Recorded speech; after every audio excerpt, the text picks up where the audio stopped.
Hello everybody and welcome back to the building of the Mercury Matador. After a few days building a little indoor model, a Microace's Fokker D7, I need a break from fiddling about with foam and I need to do a little bit of foam bashing. As you can see, the fuselage is now completed.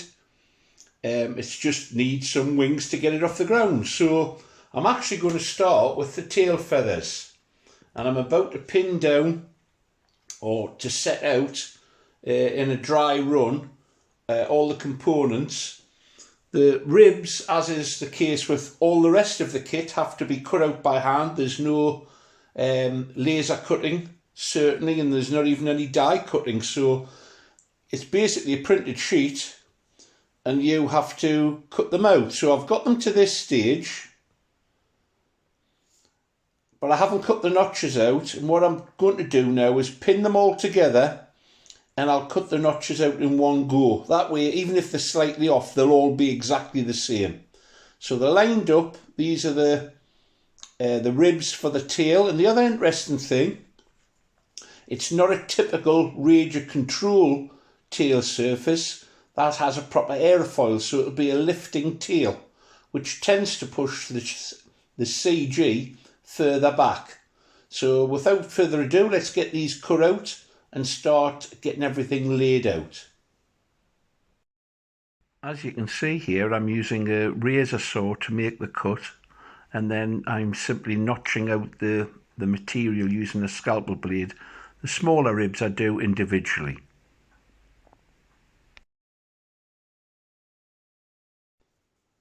There we go, all cut out. So let's turn our attention now to setting things out on the board.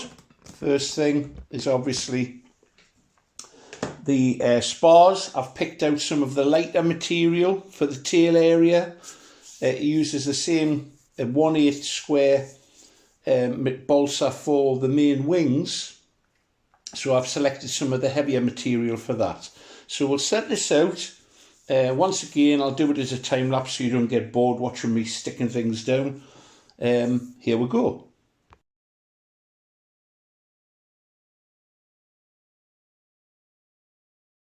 As you can see here, I'm simply dry fitting the ribs. They're such a good fit. They hold themselves into position once they're in, and then it's simply a case of zapping them with some CA.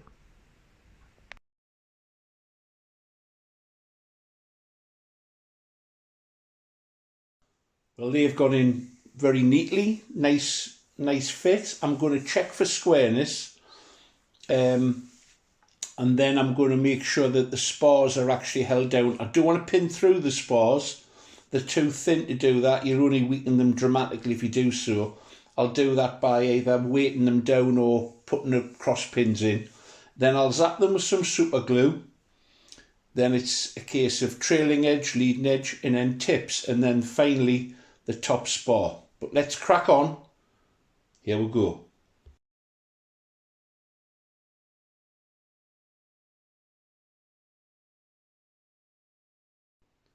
Now when I cut these ribs out, I have to confess I hadn't looked at the plan. And if I had done, I would have left the ribs slightly longer because I like to set them into the trailing edge. Now I'm fortunate in that there was a little bit of surplus on this trailing edge material, so I've been able to put a very slight notch in the front of the trailing edge, and that way I think you get a lot more strength out of this joint. So I've done that now. Hopefully that's going to impart a lot more strength than a straightforward butt joint. Let's press on.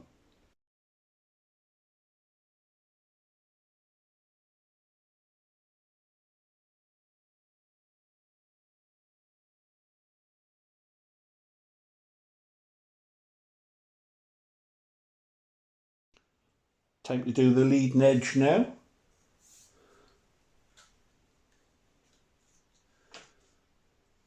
The correct timber this time, oh.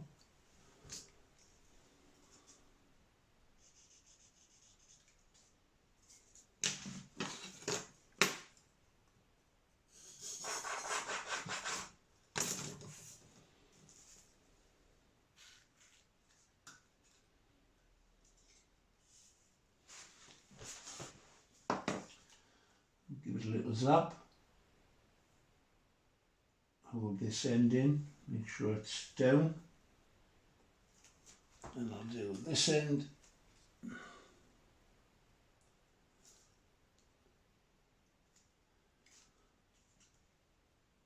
I must admit, this sort of structure doesn't strike me as a particularly strong design.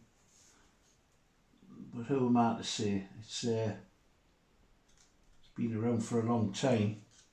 I may put the odd gusset in these joints here in the cut where there's a change in angle.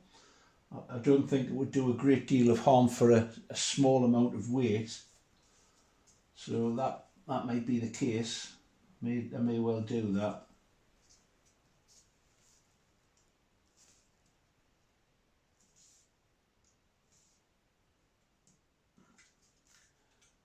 Make sure they are pushed down.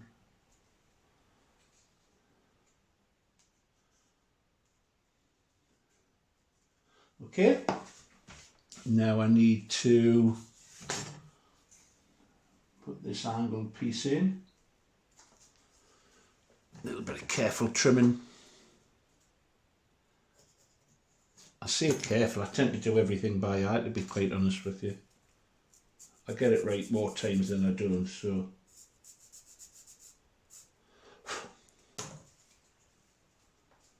Yeah, that's okay.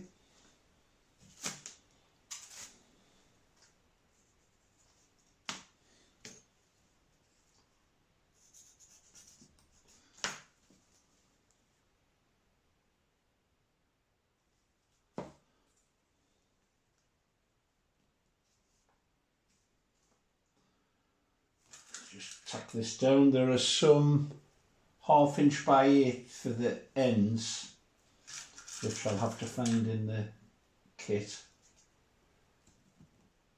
If not, I'll have to make it up from my box of bits.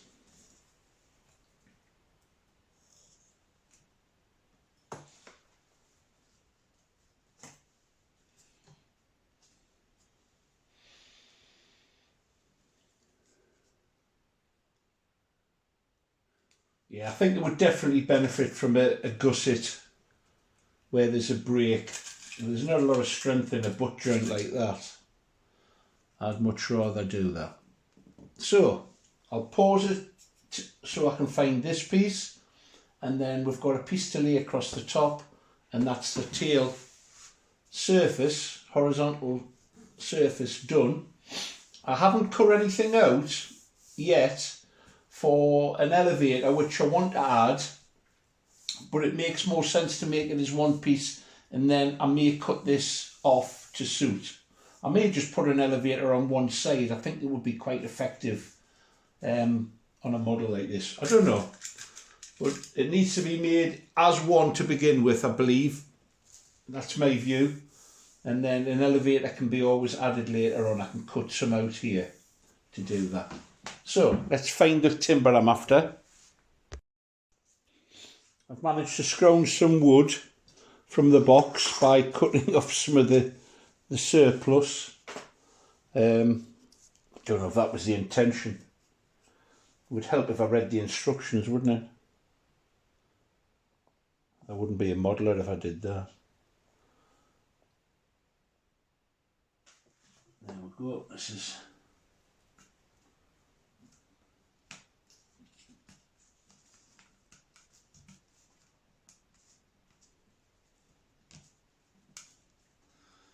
happy with that.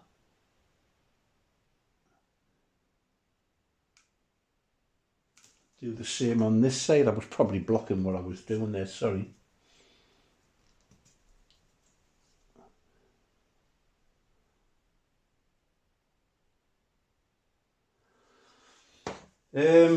Okay, so one piece to add.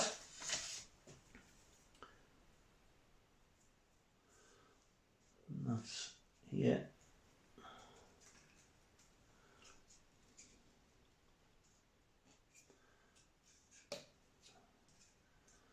Oh well, they're fitting in accurately, so that's a good sign. Like to see that. Just needs that one trimming and that pulling down. Best laid plans of mice and men. Let's see, where have I put the knife? There it is.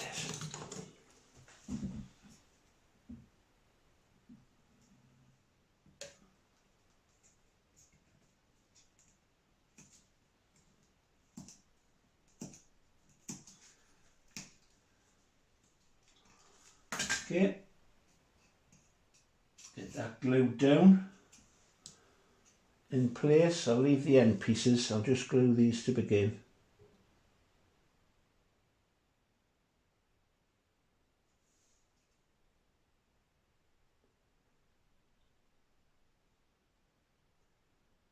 This middle section needs to be sheeted, and any 16th that was in the kit I think's been rubbed out, so I might have to look around for some. But we'll get these pieces glued in first on the end. I can feel that I've cut that too short, so make a little wedge.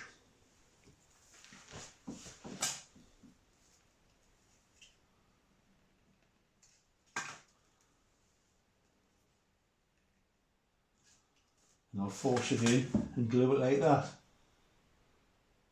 Bit of a fudge, I know, but